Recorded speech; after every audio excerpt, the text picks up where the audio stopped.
Gonna make one of those cool adventure videos.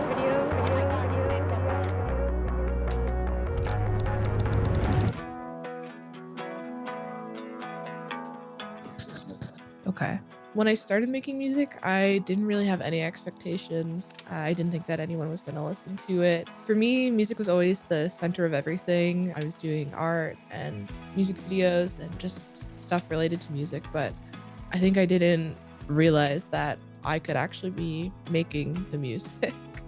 When Car Crash came out and it started to get attention, I could not even believe it was happening or that anyone was listening. It blew my mind.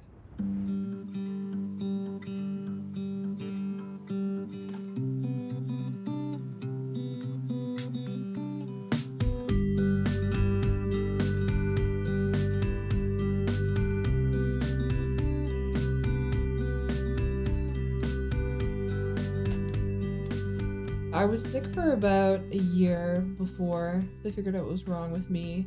It started off just as mild nausea, and then when I started to experience like intense stomach pain and I wasn't sleeping, I was so tired all the time. I'd come home from school and I'd fall asleep on the steps like while I was taking off my shoes.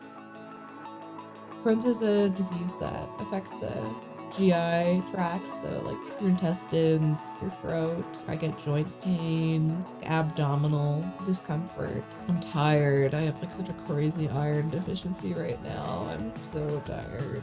Your body is attacking itself. It's an autoimmune disorder, so your body thinks that something's wrong in your intestines and it starts attacking them. I mean, it's different for everyone that has Crohn's, but it's very painful, I gotta say. It's like the worst pain imaginable.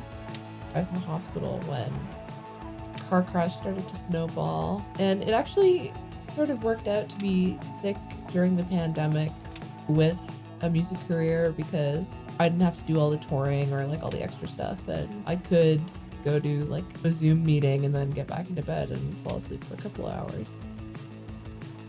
In early 2022, we sort of wrapped up the debut fanclubwallet album, and that's when I think things started to get more serious. We got a booking agent. We went on tour with Churches, who's like one of our favorite bands, and we were playing these huge sold-out theaters. Yeah, the pressure was real, and there's the added layer of trying to figure out how I was going to manage my Crohn's. Most people don't know how expensive touring is. First, you have to pay for everything. Gas, car repair, visas, food, you name it. This adds up to thousands of dollars without the guarantee of making money. On top of that, I also had to worry about my Crohn's. I'd experience flare-ups and risk needing to cancel shows. For my medication, I had to keep it cool in a portable fridge plugged into the van's cigarette lighter. If my medication spoiled, the cost to replace it in the US would have been over $7,000 US for 2 doses. In September 2022, I started to get really sick again, and I really questioned whether or not I could survive in the music industry. So I wanted to speak to another artist, Yoni Wolf, who has Crohn's, to see how he's managing in the music industry. First of all, like, how are you? You just did a tour. Is there like anything that you do when you go on tour? Do you have like a checklist of things that you're like, I have to bring this? For me, touring has just become extremely expensive.